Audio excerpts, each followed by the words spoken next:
Hey guys, if you're shopping for knives and gear, make sure you check out the description of the video you're watching right now for links to some great online retailers. There's also individual links for knives that I personally recommend. Thanks! What's going on, YouTube? Metal Complex here, and today I've got a short little knife overview to share with you guys. This is the Spyderco PM2, which has been reviewed in many different forms on my channel and talked about into the ground. But the special thing going on here is that it has copper scales and Rex45 steel. This was a sprint run that was done a while back. You cannot buy this knife anymore. You can build it by using materials that are offered by other companies, but I don't think you can get a Rex45 PM2 blade. In any case, we'll talk about all that.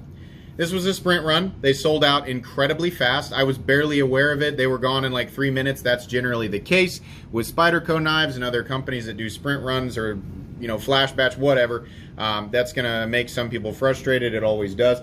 This is something that I like to show because it is a type of item that I like to show because these types of items are interesting, not necessarily trying to glorify the idea behind sprint runs.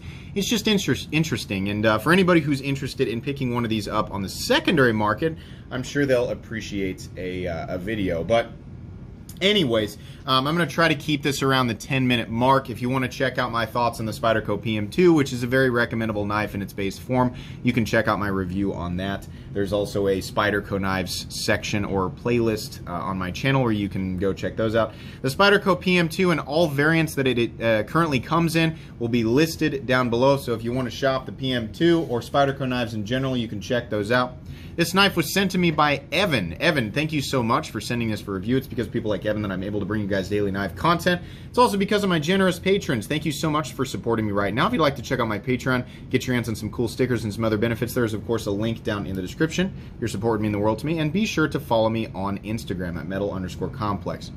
All right, so the PM2, I mean, this is no different than a standard. I'll show you my PM2, which has aftermarket scales on it as well. It's the same thing. There's nothing that has changed here other than the way that they do the compression lock on the inside. Let me grab my flashlight, which is also down in the description. You can pick that up as well. How they mount the lock in there, it's actually mounted into the copper there. And then this guy has full, you can see there, it's a full steel liner all the way down. Sorry, the camera's not wanting to focus there. But yeah, this is not the case here. It's just mounted partially, and then there's nothing on the other side except copper. Why? Because copper is ridiculously heavy. It would be in excess to do a liner all the way down, just make it even heavier.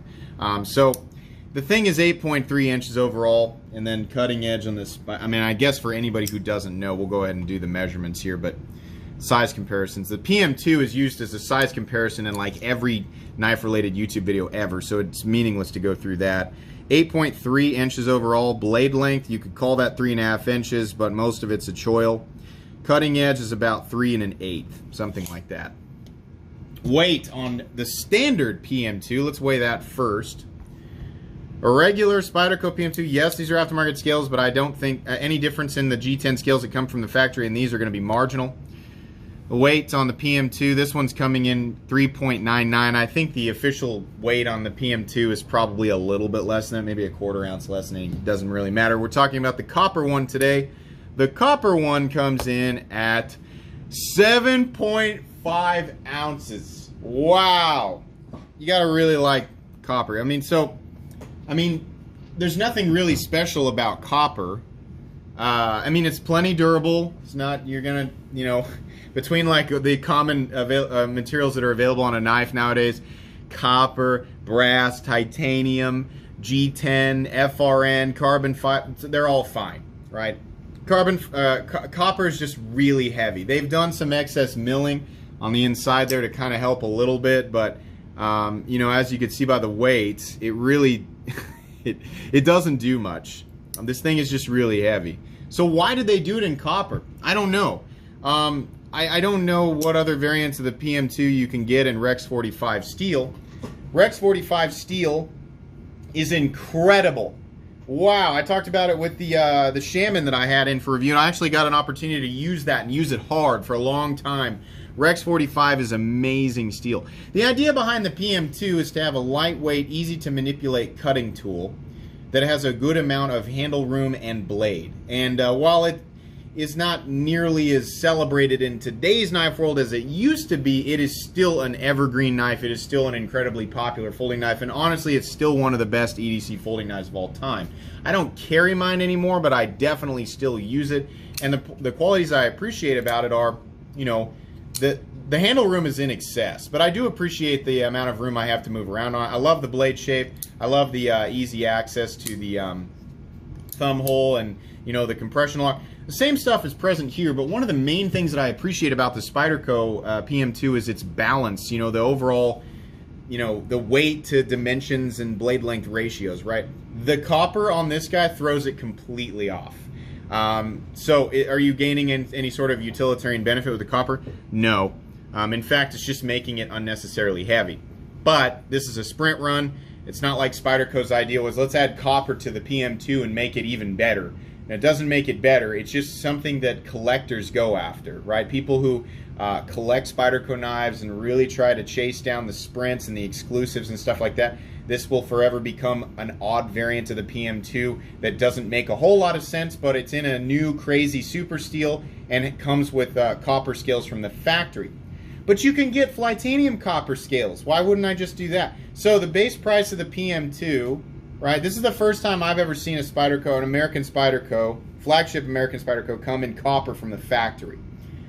So if you buy Flytanium copper scales, number one, they won't be exactly the same because they'll be cut to fit the original steel liner and compression lock of the PM2.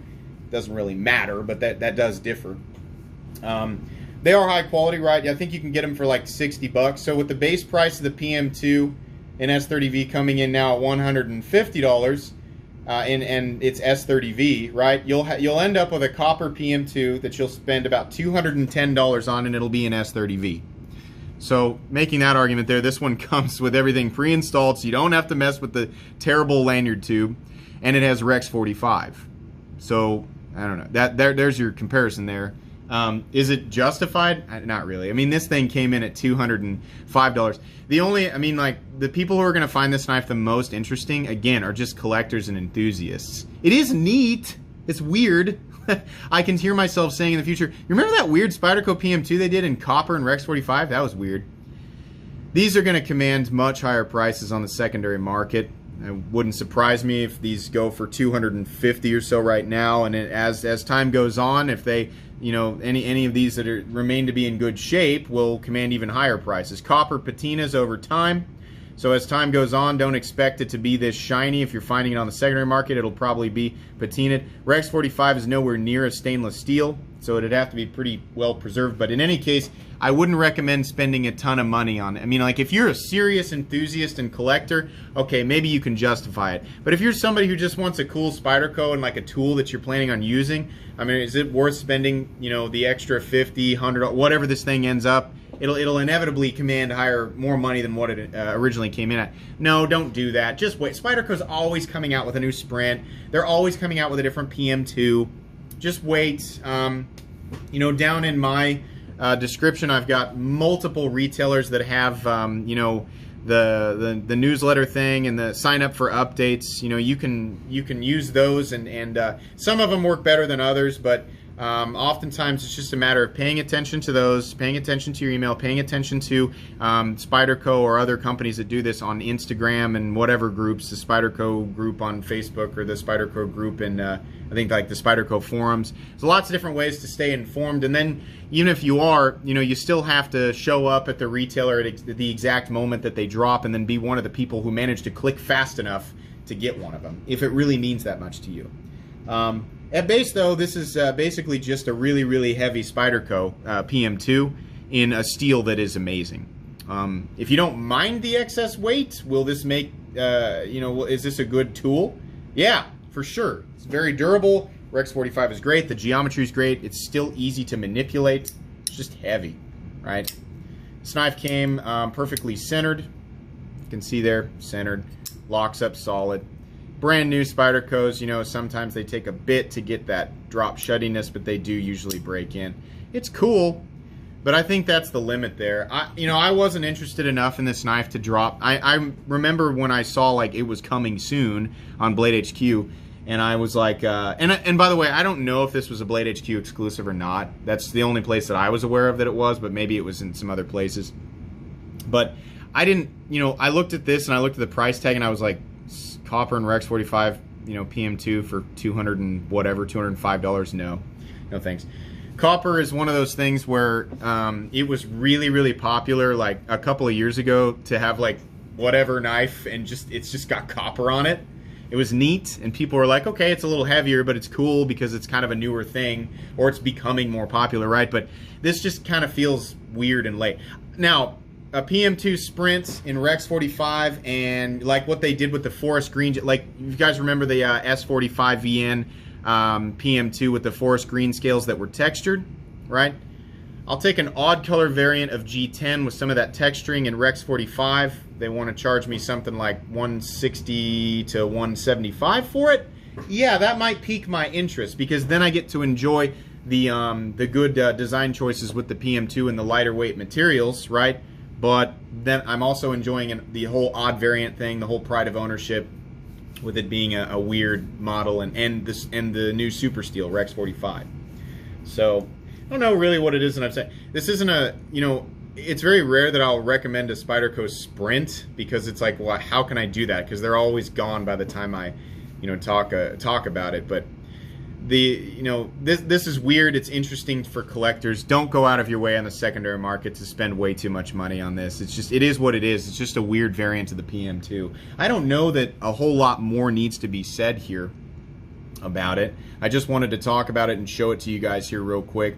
It is definitely well made. Spyderco did a good job with it. I'm not seeing anything weird or wonky. Everything came in just fine. So interesting knife. And we'll move on from it and see what Spyderco comes up with down the road. But yeah, I think that's going to be pretty much it today, guys. Follow me on Instagram. Hope you enjoyed this video. If you did, please leave a like. If you'd like to check out my other content, I do, of course, have lots of videos of knives that are either expensive or inexpensive that I do or don't like, so check those out. And if you enjoy all my content, go ahead and click on that Metal Complex logo right there and subscribe because there's definitely more coming. Thanks again for watching, everybody, and have a great day.